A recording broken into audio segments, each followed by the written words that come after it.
Hello and welcome to New Filmmakers Los Angeles in partnership with Movie Maker magazine. My name is Danny DeLillo. We're here at the South Park Center and we have the return of Matt Ferrucci. Welcome back. Thank you. With his fantastic movie, Anything for You. Let's take a look at the clip. You're starting to freak me out.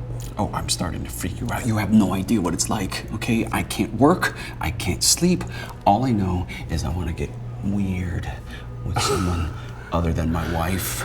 Dude, welcome to the club. What, you think I don't fantasize about getting strange with other women every second of every day, my friend? But I don't do it. Why? Because I'm married, right? All right. Matt, it's great to have you back with your second film at New Filmmakers LA. Yes. Anything for You. For those that haven't seen it, tell us a little brief synopsis. Well, it's great to be back. To be an alumni of New Filmmakers is it's very cool. Anything for You is a short film about two ostensibly happily married straight men who have a discussion about potentially having an affair with each other. Mm-hmm. And it's based off this great one-act play that I've been a fan of for years by this great playwright named Kate Allen. Mm-hmm. And during the pandemic, I was sort of rifling through a file cabinet and I came across this one act. I said, oh, this is brilliant. And in the original play, it's two women. And I got a hold of her and I said, I'd like to make this into a short film, but I'd like to change the genders from two women to two men and adapt it. And she said, great. And I was like, okay, wonderful. And so we were off to the races. But it's this really fun, short, obviously there's a lot of themes to unpack with it, but two men who are married and might have an affair with each other.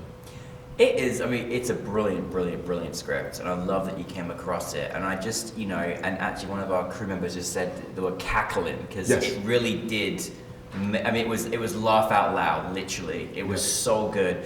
Your actors, I just can't. They were so brilliant. The way they played off of each other, they were just mesmerizing to what I couldn't take my eyes off for a millisecond because it was that intriguing and they were great. Yeah. How do you bring in your great friends here, because they were fantastic? I think we were in that pocket of the pandemic where we were all kind of sitting around wondering what to do. And those two actors, Elaine Uwe and son Krish Bala, I had met years ago when we all did the ABC Diversity Showcase together. And we stayed in touch, and there are working actors doing all sorts of TV shows. But we found this window, and I called them up and I said, hey, I think I found something for us to have fun and shoot, and I think it could actually be poignant and have a voice. And they both were divas and said, let me read it first. I was like, come on. Trust me. Yeah. No, I'm kidding. But they read it, they loved it, and it was really important to have professional actors like that. Yeah. Because, we were rehearsing over Zoom. We weren't in person. And because it's a one act, I was shooting a 15-minute scene and I broke it up, but it was, that's one take. So rehearsals were much more necessary than if we were shooting, a regular film, TV show where, you have a 1, 2, even 3-page scenes at the most. You can break that up, where this was 15 pages. I'm like, we gotta actually rehearse this. Yeah. So, we rehearsed over Zoom. We were in 3 different cities. Wow. And we only got together the day before we actually shot it. Yes. And I trusted them. Yeah. They're like, no, we got this. And then when they stepped on set, they really just did their job. They hit their marks, they said their lines, they brought who they were to it, and I really felt like they weren't acting, which was great. And I remember watching the first take and kind of just punching my AD silently, like, they're killing it.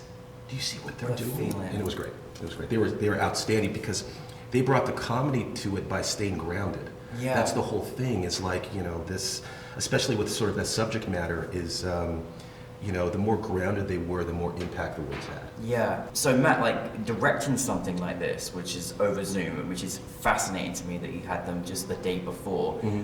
What was how do you, because comedy is really difficult as it is. Yeah. When you're directing such a scene, which is back and forth like a tennis game, how do you direct that? So with something like this, I didn't have to get fancy. The script and the actors are doing the heavy lifting, the writing is doing the heavy lifting. So I didn't necessarily have to figure out, per se, I know this is going to sound weird, how to tell the story with the camera. I just had to sort of set things up. That being said, you want a conversation this long to be dynamic. Yeah, for sure. So I think with any film I do is I look at comps from scenes that are similar. And, you know, I watched a bunch of, and it sounds ridiculous, but a bunch of sort of conversational scenes that sort of fit the tone of what I was doing, you know, especially long takes. Like I watched a bit of like Dinner with Andre and a lot of sort of coffee shop scenes. And just to see how some other directors did, and then I sort of mined from that my own voice and what to do. In the play, you know, there's a scene in the play where one of the characters discusses this flashback of when I think you came on to me. So in the short, I decided to shoot that just to get out of the diner. You know, at minute 7. So I'm like, let's actually shoot this flashback, this 1 minute cutaway, just to keep it fresh. Yes. So it's little things like that, and then, you know, directing something like this, it's actually like doing a play. It was like the tone. I you know, sent them notes, I talked to them, I rehearsed with them, and once I got that right, I just had to make sure everything was in focus. I mean, again, it's funny. I forgot they were acting. Like I just thought I was watching like a documentary or something. You know what I mean? Like But no, I mean, it was that good. But you know, I think one of the things that, again, you made this during like a time when people weren't making projects and things, and I think that was great that you all kind of, you know, came together to do that. But I'm so glad during making it during a tough time, it got an audience, because this film needs an audience. You need to get that reaction. How has that been? Like, that must feel great, because, you know, it was me. Well, the audience for last night's screening was great. The energy was there. They were really feeling it, which is fun, because, you know, sometimes audiences will watch this in a very sort of dramatic way. But the audience was great last night. Just to see them and to have them come up to me afterwards and have their own interpretation of what it was about, and I think that's all you can ask for as a filmmaker, is to have to start a conversation. You know, and sort of let that play out. You know, people have definitely had their own opinions about you know, what the short meant to them and what we were trying to explore. And I sort of try to stay out of the way of that. You know, I think as a filmmaker, you know, I don't want to color, you know, my perception to color your interpretation of it. Totally. So if you want to take away that with what you take away from it, great. So. Well, I mean, again, I mean, you know, as funny as it was, I mean, this kind of situation is not, you know, has happened. You know, it's not like an unusual thing. So I think in terms of you know, the broness that men bring and the kind of weird stuff that we do as guys, I think it's very, very cool that you kind of had a story like this, because, you know, this happens, you know, in the world. That's what I thought was great. It was the danger of it all. With two married men and sort of, but even you take away sort of that situation and the sexuality of it, I thought the theme that was really interesting is you have two men who are very open and vulnerable with each other in discussing this.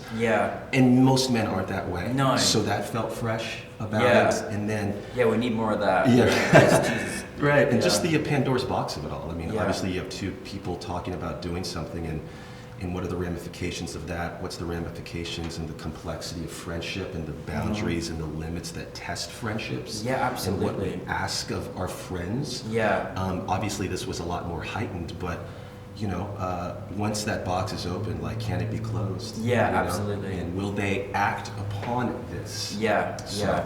And I mean, what I love about it is, you know, you think you've got to the point, and then there's another, it just goes on. You're like, oh no, this is just taken. How is it for the writer seeing her film? I was most nervous of, obviously, the playwrights. Of course. And she was wonderful. She. This play had been around for about 25 years. I'd seen it done in showcases, and I see acting classes still do it. And I think, if I could speak for her, I think it was a nice reinterpretation of her work, sort of Anything for You 2.0. And she was a big fan of it, which made me really happy. She sort of loved how it came about, and sort of the new themes and that it brought up. That's amazing. Matt, what next are you working on? Right now, I've sort of been back in the lab writing content. I recently finished a feature script based off of the short that I had in New Filmmakers in 2017. show. That's amazing. Making a feature now, yeah. Yeah. So Companion actually right now is on a new indie platform called Aperture TV. Oh, it's great. streaming as a 3-episode digital short. That's amazing. So we have that TV Watch show. it. Yes. And so now, hopefully, that will be my first feature. I'm so happy to hear that. I'm so happy. Well, 2017 is the last time we sat here together. Yes. As a filmmaker, is there anything you've learned in those 6 years that you can extend upon? 6 years. In 6 years Five, as a five. filmmaker. Don't get ahead of Oh, yourself. goodness me, I'll be that way. Maths is bad. Yeah. You know, just to constantly shooting. I think shooting has made me a better writer. Yeah. To be as prolific as possible, and to I shot 5 things in those 6 years, and that has been the best film school for me. Yeah. And to direct and to keep directing, and some of them miss, some of them hit, but once you go through that process time and time again, you get stronger, you get more confident, your writing gets better. So I always tell filmmakers just to keep shooting, and just shoot as much as possible, grab all your friends and go. Consistency is key. Yeah. Absolutely. No, listen, Matt, I can't wait for the feature version of this, and thank you so much. You're very good at this. Am I? Yes. So, I just say that. I just roll off the energy. Okay. But I appreciate that. Thank you. Thank you so much, though, Matt. I always love having you here, and just keep making more movies for us. Okay. Thank you. All right. Thank you, Matt. Everybody, anything for you.